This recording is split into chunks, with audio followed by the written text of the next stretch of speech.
आम्हाला महिला व बालविकास विभागासाठी अतिशय आनंदाचा आणि अभिमानाचा दिवस आहे.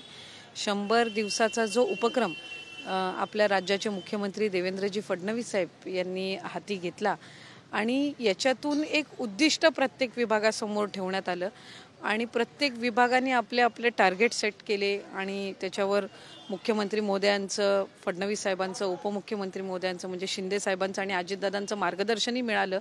आणि त्या निमित्ताने विभागाच्या अंतर्गत ज्या वेगवेगळ्या योजना आहेत किंवा एखादा विभाग आपलं कार्यक्षेत्र आणखीन सक्षम कसं करू शकतं ही खरं तर मूळ उद्दिष्ट या 100 दिवसाच्या कार्यक्रमाचं आहे आणि ते साध्य करत असताना आज महिला व बालविकास विभागाला आम्हाला यश प्राप्त झालं.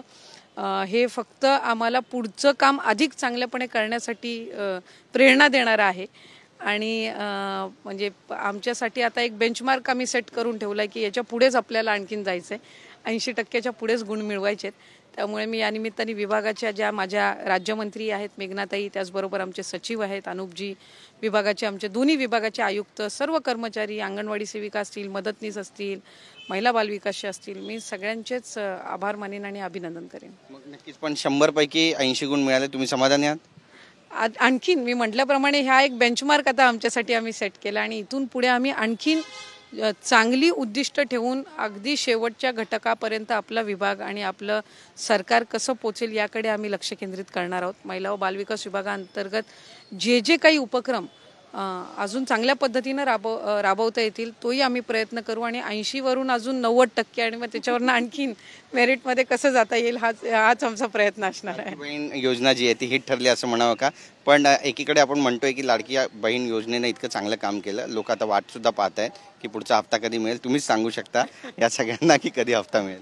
लाडकी बहीण योजना यशस्वी झाली, त्याचबरोबर आम्ही अनेक गोष्टी याच्यामध्ये घेतल्या. एकतर कार्यालय आहे जे ऑफिस करण्याचा जो एक उद्दिष्ट आम्ही ठेवलं होतं, जवळपास 85% आम्ही त्याचं काम पूर्ण करू शकलो. त्याचबरोबर इतर म्हणजे जवळपास 37,000 अंगणवाडी सेविकांना प्रशिक्षण असेल, भरती असेल, या सगळ्या गोष्टी आम्ही केल्या. आणि लाडकी बहीण योजना जी आहे ती महायुतीच्या सरकारची अतिशय महत्त्वाकांक्षी योजना आहे आणि त्याचा एप्रिल महिन्याचा हप्तासुद्धा लवकरच सर्व माता भगिनींच्या, लाडक्या बहिणींच्या खात्यामध्ये वितरित होणार आहे. नक्कीच आज गौरवशाली महाराष्ट्र महोत्सव जांभोरी की नाही त्याची पण पाहणी करताय, काय म्हणाल?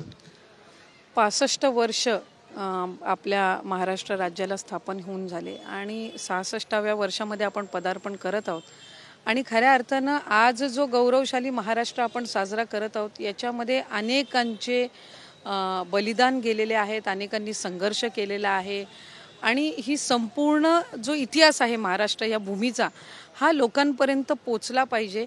आपण आज महाराष्ट्र दिन साजरा का करतो हे पुढच्या पिढीपर्यंत पोचलं पाहिजे, वर्तमान पिढीपर्यंत पोचलं पाहिजे. अनेक आधीच्या मुख्यमंत्र्यांचं असणारं योगदान असेल, त्याचबरोबर सर्व ज्यांनी आपल्या प्राणांची आहुती दिली अशा अनेक कुटुंब आहेत आणि त्या वेळेसची जी काही तत्कालीन परिस्थिती आहे त्याचं एक विशेष दालन या ठिकाणी करण्यात आलेलं आहे. आपली संतांची भूमी म्हणून ओळखली जाते आणि महाराष्ट्रातून या भूमीतून अनेक संत होऊन गेले ज्यांनी आपल्या राज्याला नाही, देशाला नाही तर जगाला त्यांनी वेगवेगळे जे उपदेश आहेत आणि त्यांनी जे कार्य केलेलं आहे हे त्या ठिकाणी पोचलं पाहिजे असा एक मानस धरून आणि त्याचबरोबर आम्ही राज्यामध्ये जी काही एक गौरवशाली रथयात्रा काढली होती त्याच्यामध्ये आम्ही ज्या काही ऐतिहासिक महत्त्व असणारे जे गड किल्ले आहेत छत्रपती शिवाजी महाराजांचे, त्याचबरोबर ज्या काही नद्या आहेत महत्त्वपूर्ण आणि जे मुख्यमंत्री होऊन गेलेले आहेत ज्यांच्या नेतृत्वाखाली महाराष्ट्राने जी प्रगती केलेली आहे तिथले असतील, स्मारकं असतील, अशा अनेक याच्यामधून जी काही आम्ही ज्या भूमीतून जी माती आणि जे जल आणलेलं आहे ती सुद्धा या ठिकाणी आज त्याचंही प्रदर्शनाचं एक स्वतंत्र दालन करण्यात आलेलं आहे. आणि महाराष्ट्राची खाद्य संस्कृती, त्याच्यानंतर त्याची नृत्य संस्कृती, एक साधारणपणे जी काही आपल्या या भूमीची वैशिष्ट्य आहेत या 4 दिवसामध्ये आमचे जे राष्ट्रीय अध्यक्ष आहेत अजितदादा यांच्या नेतृत्वाखाली आम्ही काम करत आहोत. प्रदेश अध्यक्ष तटकरे साहेब असतील, प्रफुल्लभाई आहेत, भुजबळ साहेब आहेत, यांच्या मार्गदर्शनाखाली हा संपूर्ण 4 दिवसाचा आमचा कार्यक्रम पार पडणार आहे. आज वेव्ज आहे आणि 1 ते 4 तारखेपर्यंत मुंबईच्या BKC मध्ये याचं आयोजन केलंय. देशाचे पंतप्रधान नरेंद्र मोदी येत आहेत. ऑडिओ व्हिज्युअल माध्यमचा मोठा कार्यक्रम आहे आणि मनोरंजन परिषद सुद्धा होते. कसं पाहताय एकंदरीतच एक मोठा हा सगळा विषय आणि हा दिवस खरं महाराष्ट्रासाठी सुद्धा अतिशय अभिमानाचा आणि गौरवशाली आहे कारण VFC समिट आपल्याकडे होतं आहे आणि आज देशाचे लोकप्रिय पंतप्रधान नरेंद्र मोदी साहेब यांच्या हस्ते त्याचाच उद्घाटन आहे. आणि त्याचबरोबर पुढील 4 दिवस तिथे अनेक ज्या बाबींवर चर्चाही होणार आहे, पण त्याचबरोबर आपली जी एकंदरीत महाराष्ट्राची आणि देशाची जी वाटचाल आहे ती या वेगवेगळ्या माध्यमातून आपल्याला पाहायला मिळणार आहे. उद्योग विभागाने सुद्धा त्याच्यामध्ये एक मोठी मेहनत घेतलेली आहे आणि मला खात्री आहे की आपल्या राज्याचं नेतृत्व करणारे देवेंद्र फडणवीस साहेब, उपमुख्यमंत्री एकनाथजी शिंदे साहेब आणि उपमुख्यमंत्री अजितदादा यांच्या नेतृत्वाखाली सक्षमपणे महाराष्ट्र पुढे नेण्याच्या दृष्टिकोनातून जे काम होत आहे ते या समिटच्या माध्यमातून आणखीन परखडपणाने आणखीन चांगल्या पद्धतीने लोकांपर्यंत पोहोचणार आहे. ताई, शेवटचे 2 प्रश्न आहेत. एक तर जातीय जनगणनेचा निर्णय घेण्यात आलेला आहे, किती महत्त्वाचा निर्णय, कारण ग्रामीण भागामध्ये याचे कशा पद्धतीने परिणाम पाहायला मिळतील?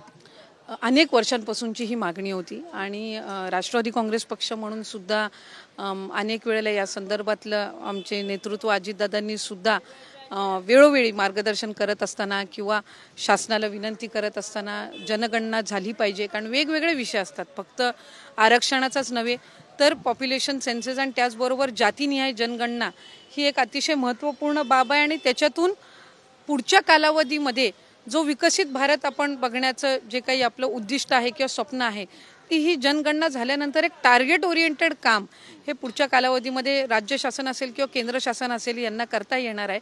आणि त्या दृष्टिकोनातून जनगणना ही अत्यंत महत्त्वाची आहे. मी देशाचे लोकप्रिय पंतप्रधान नरेंद्र मोदी साहेब आणि त्यांचं संपूर्ण मंत्रिमंडळ यांचे मी आभार मानीन.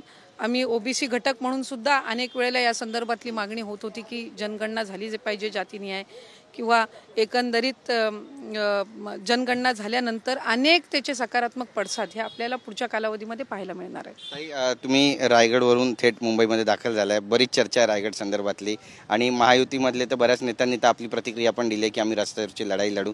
पालकमंत्री पदाचा कुठेतरी हा सगळा वाद आहे आणि अपेक्षा आहे की तुम्ही याला देखील तितक्याच प्रखर पद्धतीनं आणि चांगल्या पद्धतीनं उत्तर द्याल, कारण तुम्ही बऱ्याच प्रश्नांची सडेतोड उत्तरं देता. मला असं वाटत असतं की पालकमंत्र्याबाबतचा अंतिम निर्णय हा राज्याचे मुख्यमंत्री देवेंद्र फडणवीस साहेब आणि आमचे दोन्ही जे नेतृत्व आहेत, शिंदे साहेब असतील, अजितदादा असतील, हे घेतील.